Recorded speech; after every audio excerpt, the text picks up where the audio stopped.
देखिए दोस्तों, अब अपन जैसे इसमें है कि अपने को कोई भी संख्या का वर्गमूल निकालना हो तो वो अपन इस प्रकार से निकाल सकते हैं।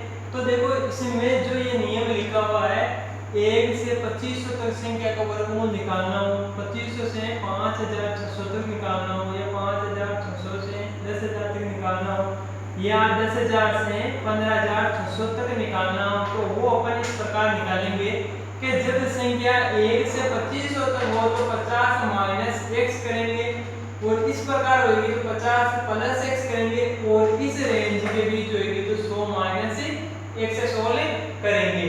और 10000 से 15600 के बीच में अगर कोई संख्या हो तो वो अपने को इसको 100 प्लस x के द्वारा 16 करेंगे।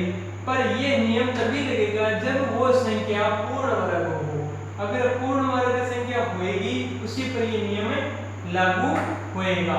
तो वो अपन इस प्रकार से सोल्व कर सकते हैं। और इस प्रकार के जो नियम से अपन सोल्व करते हैं उसके लिए अपने को 2 से 24 तक संख्याओं के वर्ग याद होने जरूरी है। 2 से 24 तक संख्याओं के वर्ग याद होंगे और इसके जो अंतिम दो अंक है, अंतिम दो जितने भी संख्या 24 तक लिखी हुई इनके जो अंतिम दो अक्षर है वो अपने को याद होने चाहिए, तभी इसको सोल्व कर सकते हैं। और हमेशा आपको ये ध्यान रखना है कि किसी भी संख्या का इकाई अंक में 2, 3, 7 और 8 हो तो वे संख्या कभी भी पूर्ण वर्ग संख्या नहीं होगी। ये जितनी भी संख्या लिखी हुई है ये इसमें ये संख्या इस संख्या का इकाई अंक में देख लो आपको 2, 3, 7 और 8 नहीं मिलेगा। तो जिस संख्या के इकाई अंक 2, 3, 7, 8 हो वे संख्या कभी पूर्ण वर्ग नहीं होगी। तो देखो अपने को ये याद होना चाहिए 1 से 24 तक की वर्ग याद होना चाहिए। जैसे कि अपने को इस संख्या का वर्गमूल निकालना है तो इस संख्या का वर्गमूल निकालने के लिए अपने को चाहिए कि जो ये संख्या लिखी हुई है ये संख्या कौन से नियम में लागू होती है, कौन सा नियम लगता है। ये जो रेंज दे रही है वो किस में 1 से 2500 तक, ये है 1369 है। तो ये 1369 ये किसी में आता है 1 से 2500 तक आते हैं।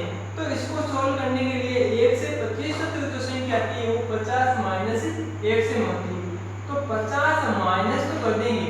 अब अपने को जो है ये x है, x की जगह क्या रखना है, तो x की जगह वो रखना है कि जो ये यहाँ पे 69 लिखा हुआ है, तो यहाँ पर 69 लिखा हुआ है, तो ये 69 कौन सी संख्या के वर्ग में आता है। तो अपने को ये याद होना चाहिए कि 69 कौन सी संख्या के वर्ग में आता है, तो वो होता है 169 और 169 होता है 13 का वर्ग करने पर, तो ये आता है 169। तो ये 69 से मैच हो रहा है तो अपन x की जगह लिख देंगे ये 69 जिसका वर्ग है 169 इसका है 13 का, तो 50 में से अपन 13 को घटाएंगे, तो 50 में से अपन 13 को घटाएंगे तो कितने बचे 37। इसी प्रकार ये होगा 6561 और ये किस में आता है, ये आएगा इसमें तीसरा नियम। तो तीसरा नियम क्या कहते हैं, 5600 से 10000 तक की संख्या होती है उसको 100 माइनस x के द्वारा अपने सोल्व करते हैं। तो ये 6561 है, तो 6561 तीसरे नियम में लागू होती है। तो तीसरा नियम है 100 माइनस x की जगह क्या लिखना है 61। तो आप देखो 61 किस में आता है, तो देखो 61 ये 19 में 361 19 में आता है, तो 100 में से अपन 19 घटाएंगे तो आएगा 81 आ गया। इसी प्रकार ये क्वेश्चन है, तो इसमें क्या है 5776, तो 5776 कौन सी रेंज में आते हैं, इसमें 5600 से 10000 तक है तो 5776 है तो वो इसमें आएगा। और इसमें क्या होता है 100 माइनस x, तो देखो 76 किस में आता है, 76 आता है 24 में, 576 है तो 100 माइनस अपन करेंगे 24 तो वो आएगा 76। जैसे ये आ गया 13924 तो 13924 इसमें आता है। और ये नियम अपना 100 प्लस x 24 किसमें आता है 324 किसका होता है 18 का होता है। तो इसमें करेंगे अपन प्लस 18 बराबर ये किसका हो जाएगा 118 का। इसी प्रकार देखो 15,129, तो देखो 15,129 15,600 से कम है, और इसमें कौन सा होता है 100 प्लस x 29, ये किसमें आता है 529, ये देखो ये 529 और ये 23 का, तो इसमें लिखेंगे 100 प्लस 23 बराबर 123 का ये वर्ग है, इसका वर्गमूल 123 है। तो देखो ये संख्या है, ये 13,690 और ये आएगी चौथे नियम में, जो चौथा नियम है वो है 100 प्लस x 89 17 का 289 17 का है, तो 100 प्लस 17 बराबर 117 का ये वर्ग है, इसका वर्गमूल निकाला तो ये आया 117। तो देखो इस प्रकार की जो संख्या आती है पूर्ण वर्ग संख्या आती है वो इस नियम से अपन सोल्व कर सकते हैं। अब देखो जो पूर्ण वर्ग संख्या नहीं आती, जैसे इसमें 24 है 53 है 77 है 145 है 300 है और 570 ये संख्या है, तो इस संख्या का अपन ये जो संख्या लिखी हुई ये संख्या पूर्ण वर्ग संख्या नहीं है, तो इसको कैसे सोल्व करेंगे।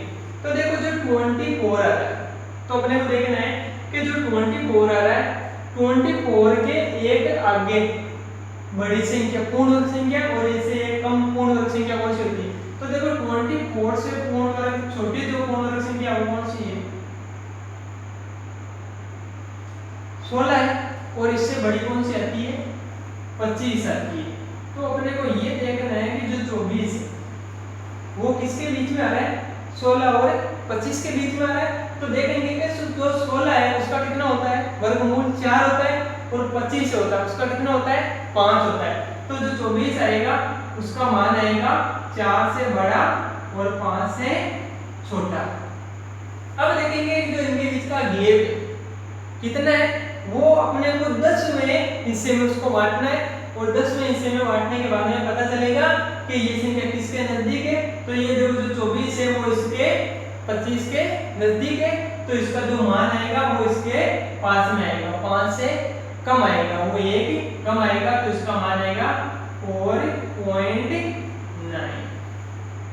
अब देखो जैसे ये 53 है, तो 53 किसके समथिंग आता है 53 समथिंग आता है 49, और 49 के बाद में कौन सी संख्या आती है 64, तो 49 और 64 के समथिंग आती है। तो अपने को देखना है ये जो 53 है ये 49 से और 64 इसके बीच में आएगी, इसके बीच में आएगी।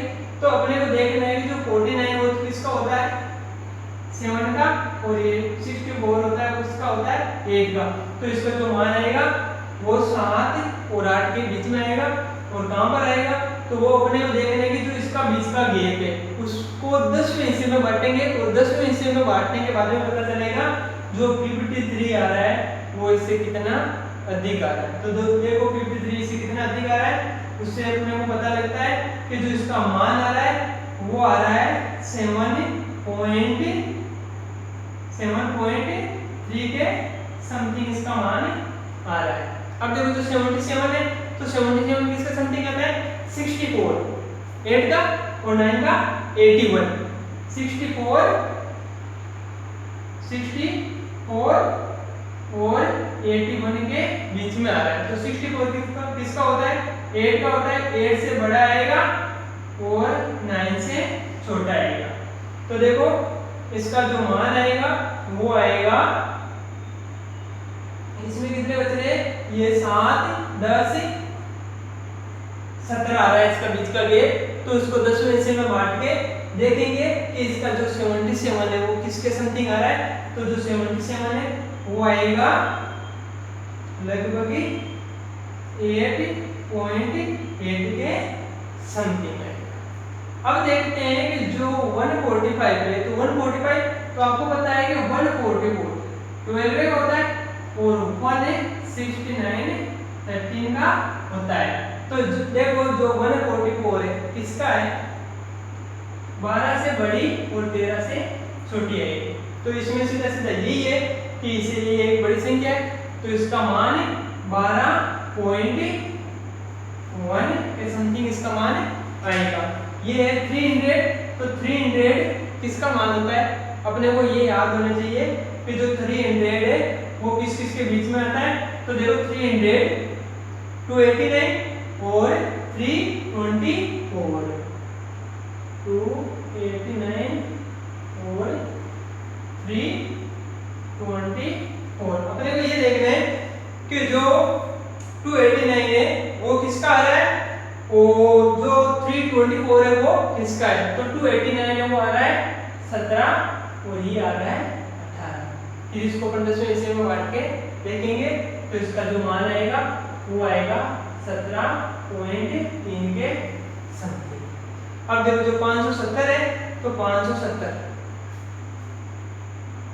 576 से छोटा है और 529 से बड़ा है। 529 और 576 के बीच में। 529 किसका होता है 23 का और 576 किसका होता है 24 का। तो जो 570 है वो किसके समथिंग है, इसके समथिंग है, थोड़ा कम है तो इसको लिख सकते हैं अपन 23.9, इसको ऐसा लिख सकते हैं। तो देखो वर्गमूल अपन इस प्रकार से आसान विधि द्वारा अपन सोल्व कर सकते हैं।